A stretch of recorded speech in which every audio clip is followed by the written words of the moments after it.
I want to start by welcoming everyone this morning. And for those of us, I guess, for those of us who live in Ann Arbor, morning, and those of us who are in Ethiopia, and maybe a few people from Rwanda may join in evening. Um, Thank you for taking time out of your busy schedule. I know this is the end of the day for you, probably trying to work in, visit with patients, and you have a very full schedule. So I do appreciate you joining me. So I just wanted to acknowledge the fact that the peer review process can be can feel frustrating at times, but it's really our last chance to improve our paper before it goes to press. Um, and the same types of issues tend to arise in our discourse with peer reviewers. And so I'm going to really try to address those common issues that arise and common pitfalls in that dialogue, that back and forth that we have with peer reviewers before our paper goes to press. This webinar is pretty compact. It will definitely not take anywhere near 2 hours. There will be plenty of time for questions. So as I said, please feel free at any time to chat your questions, and I'll try to keep track of the chat. And yeah, so let's go ahead and get started. I know I have met some of you. I'm Ella August. I am in the School of Public Health at the University of Michigan, and I run PREPS, Pre-Publication Support Service. I've worked with many of your colleagues in person in Ethiopia, and I hope that I get the chance to meet you as well in person at some point soon. I'll be traveling to Ethiopia again in October, so I may meet some of you at that time. So this is an outline of the webinar. I'm going to start by talking about a little bit of background about the peer review process. I suspect that many of you are already familiar with the peer review process, and I also suspect that many of you have actually peer reviewed papers before. And then I'll get into responding to peer reviewers. I'll touch on some strategies for not getting discouraged when we get that first letter from the journal about our paper. Being very organized as we respond to the peer reviewers, and making it easy for the reviewer to understand what you did and the changes that you made, giving a complete answer to the reviewers, requesting clarification, some strategies for disagreeing with a reviewer, and some additional tips. So the learning objectives for this webinar are to better understand how the peer review system works for academic journals, and to learn strategies for responding to peer reviewers that will help you get published. Okay, so I'm just going to start with an overview of the peer review process. As I said, I'm sure many of you are familiar, but some of you may not be completely familiar with how the peer review process works.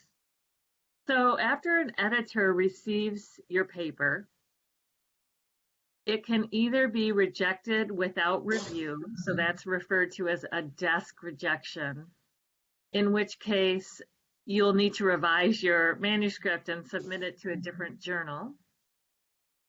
Otherwise, the editor may send your paper for peer review, and you'll receive comments from typically anywhere from 2 to 5 peer reviewers. I feel like even maybe 10 years ago, it was much more common to receive 4 or 5 reviews. But these days, there are so many journals. I feel like it's very challenging to find peer reviewers. So it's much more typical these days to receive 2 peer reviews from a journal rather than 4 or 5. After you receive comments from peer reviewers, your manuscript may get rejected, in which case you'll need to revise and resubmit to a different journal. Or you could receive major revisions from the peer reviewers, in which case you'll need to revise and resubmit to the same journal.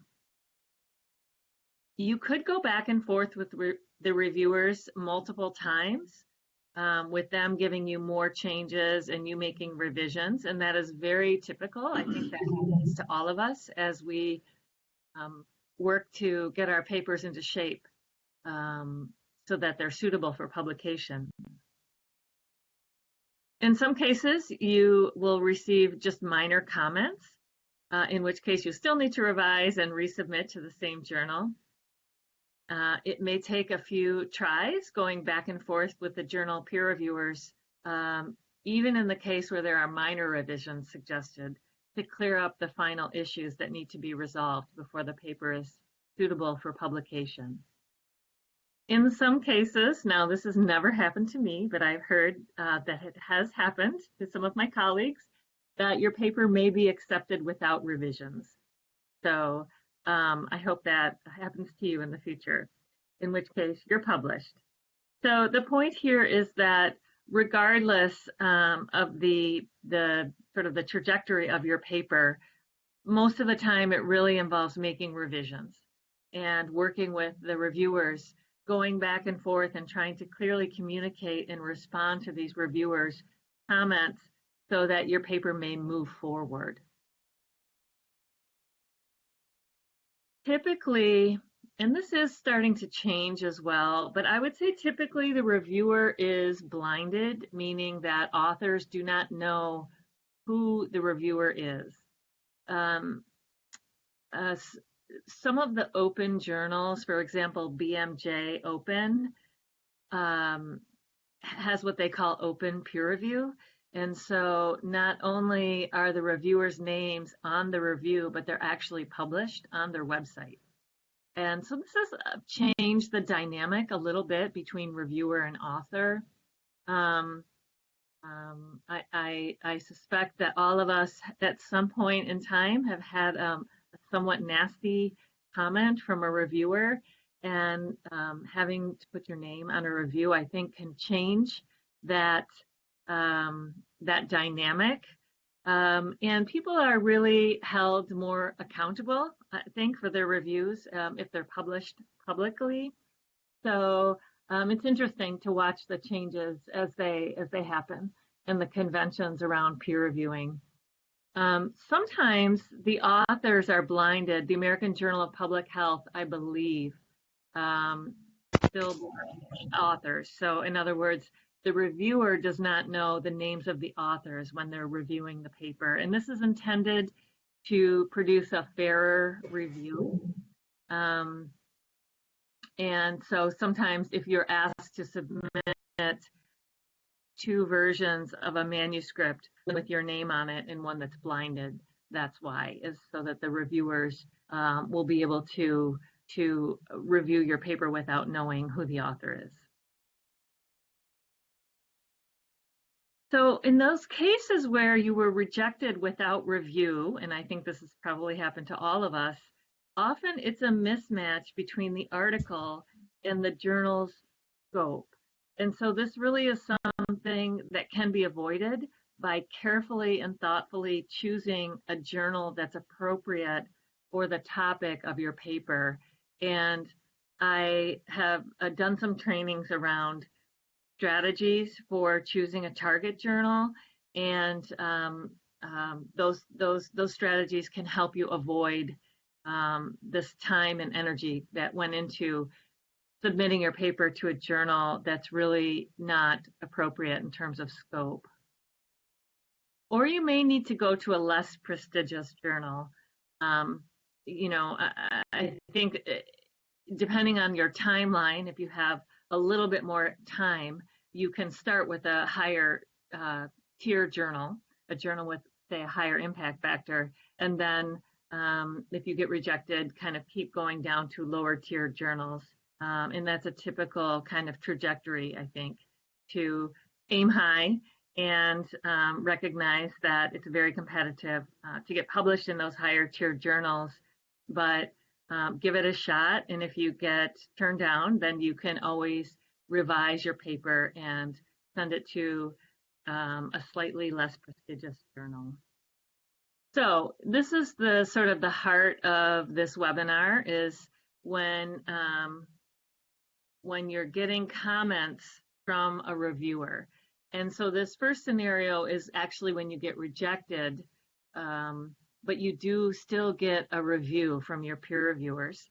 And although this can be a little bit depressing to get turned down by a journal, you're really getting free advice from these people who are experts in the area of your research. So I really think of this as free advice. And I'm just citing a little bit of research from the journal Science, showing that papers that have been published after first been rejected at a different journal receive significantly more citations on average than those that were accepted upon first submission. So the point here is that getting rejected with review is really an opportunity for you to improve your paper.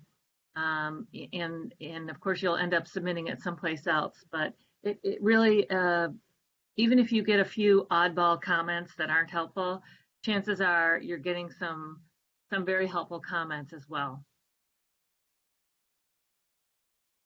Okay, and that's just some more details about this paper in Science, and the DOI is there if you want to look up that article.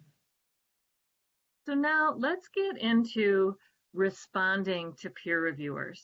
So the first point I want to make is don't get discouraged. I think that I have this quote here: deep down, academics want the same thing as everyone else, acceptance with minor revisions. And we're really putting ourselves on the line. We're putting ourselves out there when we submit a paper. Someone else is really judging it. And that's very hard for the psyche. I think that can be a very difficult situation when you receive a rejection letter, or even if you receive a letter back from the journal reviewers that are giving you a chance to revise, but they're really criticizing many of the things in your papers. So often you will receive a letter that says something like this. So this is an article that I had published. It was published a few months ago in Public Health Reports, but this is the first letter I got back from the editor. And this is very typical of the first correspondence you will receive from the editor. Your manuscript has completed external peer review phase of consideration. Although the editorial committee has decided not to accept your manuscript for publication in its current form, so this is the kind of potentially depressing part. The first two lines are often negative, but don't get discouraged, because they're most of the time followed by these two lines. The committee agrees to reconsider your manuscript if you submit revisions that satisfactorily address the enclosed comments. So if you receive a letter from the editor about your journal article, ask yourself if you have the opportunity to resubmit. That's all that matters. Even if there's negative comments throughout from the editor, from the peer reviewers, the thing that matters is whether you have a chance to revise and resubmit this paper. The next point I want to make is to create a response to the reviewers that is very organized.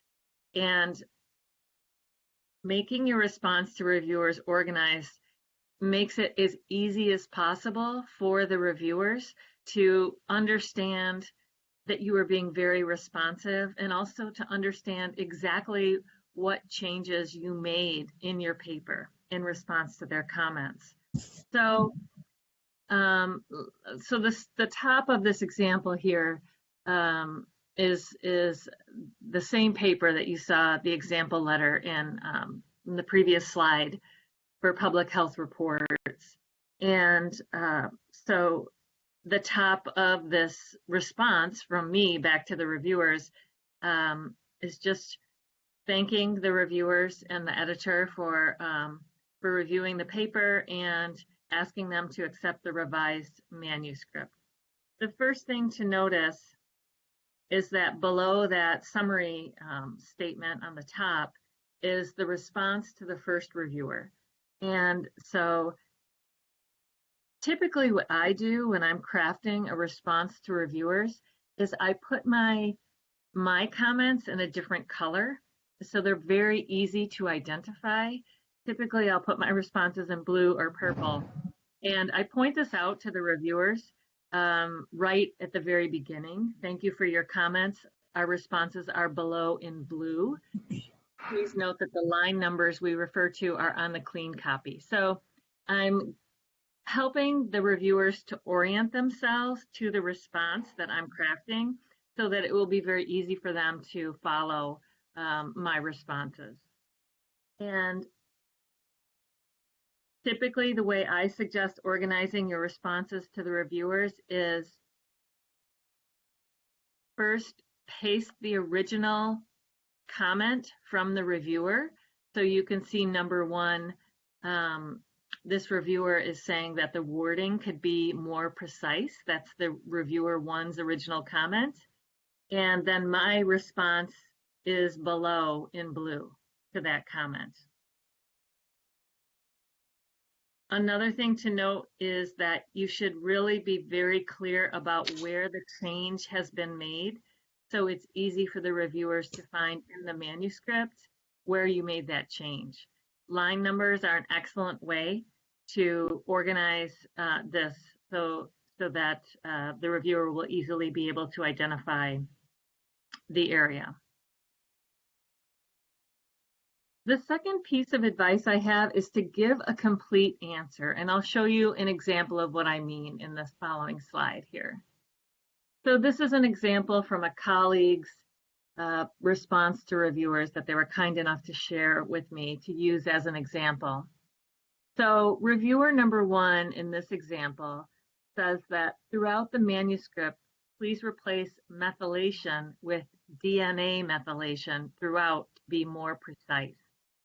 And you could see these authors also used a different color when responding to the reviewers. In this case, they used purple. And their answer says, we replaced methylation with DNA methylation or DNA-M throughout the manuscript. And so the thing to notice about this example is that the authors don't simply say, okay, or yes. Sentence that clearly states what they did in response to a comment. So you're really being very clear to let the reviewers know exactly what you did in response to their comments. So the next point is to really make it easy for the reviewers to understand what you did and find the changes. And I've mentioned that before, but it really bears repeating because for those of you who have been reviewers, sometimes when you get responses that are disorganized and make it very difficult to figure out what the authors did in response to your comment can be very frustrating and can really slow the entire process down. So in this example, the reviewers are saying on page 4, the authors state, furthermore, factors that influence the methylation of specific genes may be more informative than measures of global methylation. Why is this more informative? Please clarify. So again, I just show this example as a really great example of being super clear. So the author said, we added the following text on page 4 to clarify why gene-specific studies may be more informative than studies of global DNA methylation. So they summarized the change that they made. Then they indicated where the change is in the paper. And then, and this is a great strategy here, they include a quote from the paper of what they added. So this quote here that starts gene-specific DNA, this is actually what they added in the paper on page 4. And so it makes it so that the reviewer doesn't have to go to page 4 to see what text they added. It makes it a little more convenient for the reviewer. And I especially appreciate when people add the quote and tell the reviewer exactly what information they added to the paper. The next strategy is to request clarification rather than trying to guess. So I'm guessing that all of us have received reviewer comments that were not completely clear, and we were unsure of how to respond to that reviewer's comment. And so this is an example of a comment from a reviewer that just is not clear. So they're saying, please fit random intercept, random slope, multi-level models to describe the association between DNA methylation and life course SES. And so this is just an example of authors who are uncertain of what exactly the reviewer is trying to get at. And they're asking for clarification, and this is a completely appropriate strategy. We'd like to request clarification from reviewer 2 regarding the request to fit random intercept. And so they go on. The details in this particular example are not important, but the point I'm making is that this probably happens almost every single time I get a set of comments from reviewers. There's usually at least one that I don't completely understand. And so this is a very typical kind of back and forth. It's better to make sure that you understand what the reviewer is saying before you respond and try to make a change in response to that reviewer's comment. The next point I want to make is that it's okay to disagree with a reviewer as long as you carefully craft your response. So some suggested strategies are to provide solid arguments to support your point of view, including references to back up your arguments when you are disagreeing with the reviewer. Reviewers should get the impression that you have taken their comments seriously and that you've done your best to improve the paper accordingly. So let's look at an example, and we will not read every word of this example, but I do feel like it's important to include examples in these slides. And so I'm breaking this strategy down into 2 steps when you disagree with the reviewer. I would say in your response, first, identify something on which you agree with the reviewers before you get into the point that you disagree with them on. So you can see in this response, the authors start out with a sentence about what they agree with the reviewer on. We agree with reviewer 2 regarding the importance of data pre-processing for ensuring the integrity of microarray data. Then you can get into the point on which you disagree with reviewers and why. So I would say for the second part, explain what you disagree with and then provide support for your argument. And you can see in the second part of this response, they're saying they strongly disagree with the reviewer. And then they provide evidence for their stance. And you can see there's several references included in this response, and I think that's very important to justify your stance, especially when you're disagreeing with the reviewer with a citation. So some additional tips. Always be respectful toward the reviewers and add a word of thanks to each reviewer for taking the time to suggest improvements, and try to adhere to as many suggestions as you can agree with. Again, for those of you who have done journal reviews for a journal, they take a lot of time, and reviewers want to feel like their comments are taken seriously and that authors really appreciate how much time and effort went into the review. So some key points, some key takeaways.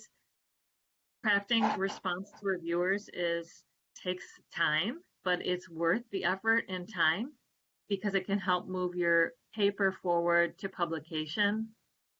Make your response organized and easy for the reviewers to understand.